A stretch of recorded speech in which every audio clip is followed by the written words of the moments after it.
Welcome, today in front of me Google Pixel 6, and I'll show you how to adjust ringtone volume on this device.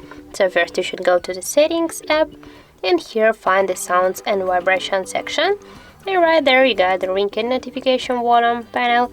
Just by swapping with your finger to the left or to the right side, you can change the volume of your ringtone.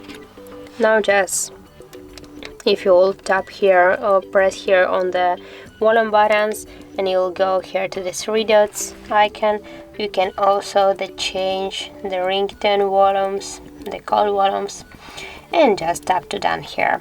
Also you can manage that by pressing on your volume buttons by this way, on the down volume button and on the up volume button.